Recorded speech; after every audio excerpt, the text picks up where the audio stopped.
you guys are all fidgety. So excited, iba't-ibang emosyon ang nararamdaman natin, di ba?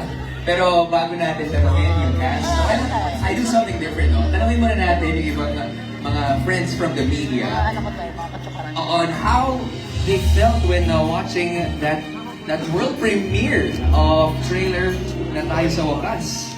Okay, let's ask this person. Since naka-white kayo, sir, can you tell us your name for the benefit of everyone watching?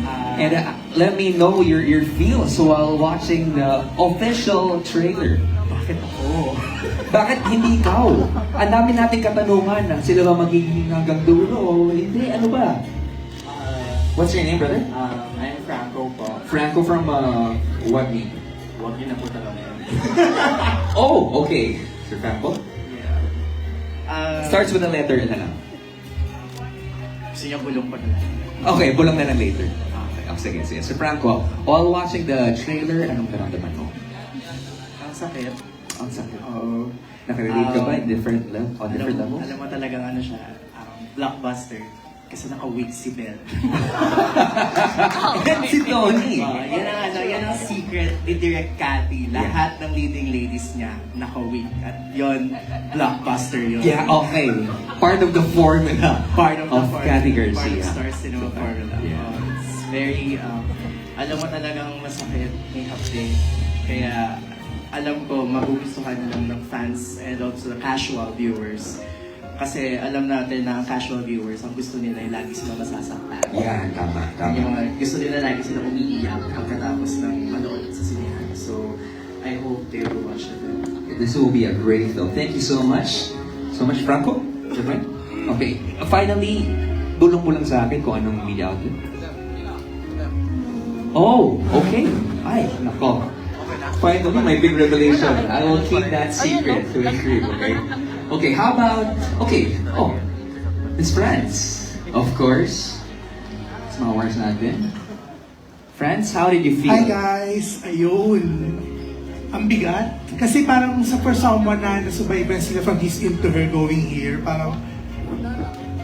Ang tagal kasi for me, parang ang tagal namin hinintay itong movie na to, na yung maturity nila, we've seen them grow from it. Tapos dito sa category siya sa Pana Film. So parang meron kang, wakas na ba talaga to? Parang are we really here?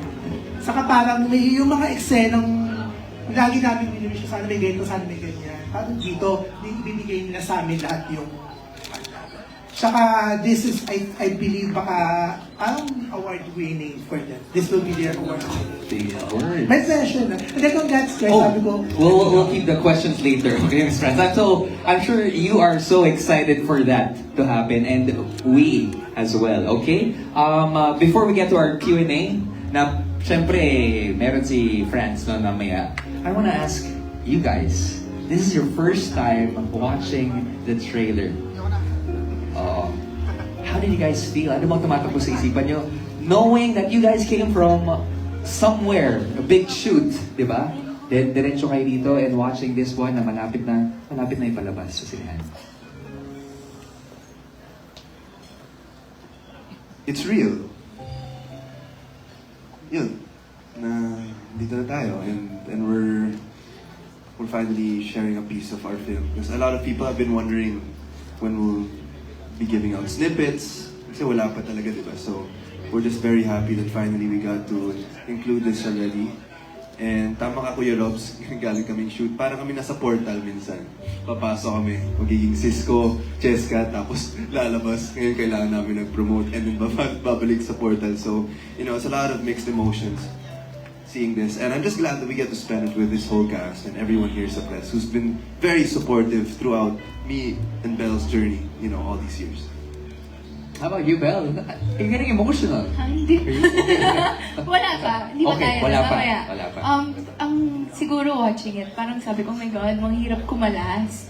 Even after siguro matapos namin i-film tong movie, ang hirap kumalas, you know. But seeing it now, I'm just very excited talaga na mapanood lahat and makita nila yung story ni Cisco and ni Cheska. Yes, Direk? Oh, Direk is gonna say something. ako po talaga naatasa mag-react. Sabi ko, ayoko. But after watching, sabi ko, ang damot ng trailer. In what sense, There is Valerie? so much more in this film than meets the eye. Yung nakita nyo, sobrang ang damot talaga na parang patikim, and yet, naramdaman ko. Diba? Naramdaman ko kung ano yung gusto namin sabihin. But, yun lang, parang sinasabi ko, hindi nga to trailer para sa akin, para sa teaser. Kasi talagang tinitease kayo kasi there is so much more to film. Direk, gusto niyo kausapin natin yung mga Hindi ka gumawa ng kasali sa trailer? usapan. Tawag natin, ba't ang damot niyo raw? Ay, nako, another discussion. No, but a beautiful trailer at that, no? Kasi, diloy mo wala kang binigay and yet, you felt something. That's worth something. Yeah. Miss Van, I was gonna ask you, what's up, Miss Van? Ako na naman. No, really. How does it feel na your creation is now coming to life and now nakita natin yung trailer for that. This big project of Star Cinema. Nung sinabi mong creation, ano yung creation? Ang tumatak sa isip ko nung sinabi mong creation, silang dalawa. Kasi they began with me. And in a way, di ba, their journey as a love team is coming to a pause. I don't want to say an end kasi for now, di ba? So, ang saya nung feeling na kasama nila ako sa stop na to. Kasi nga, sa akin sila nagsindan. So, sabi ko nga, kaming tatlo rin pala sa wakas. Tayong tatlo rin Wow. pala sa wakas. So, Full circle. natutuwa ako nung nakikita ko talaga yung trailer. Kasi ang laki ng pinagbago nila. Wala ko sila nakasama. And, yun. So, sana po talaga panoorin nyo kasi ibang-ibang Donnie at Ben ang mapapanood nyo. At paano sa mga fans nila, super mapaproud kayo sa kanilang dalawa. Hindi sayang lahat ng panahon, lahat ng pagmamahal, lahat ng effort na binigay ko para dito sa dalawang pinakamamahal idol. So yun, nakakatuwa lang na nakita ko sila, ibang-iba sila. Yes, Jonas. Gusto ko lang idagdag yung road trip nila Oh. with Miss Van. Yung journey nila with Miss Van. Para talaga, match. And Saktong-sakto, pun intended. Direk ko lang nasabi kanina. Kaya pala gusto ng tissue ni Direk kasi hindi ko alam kung anong klase emotion, tatawa ba, iiyak, yung mararamdaman, all sorts maybe in this film, no? But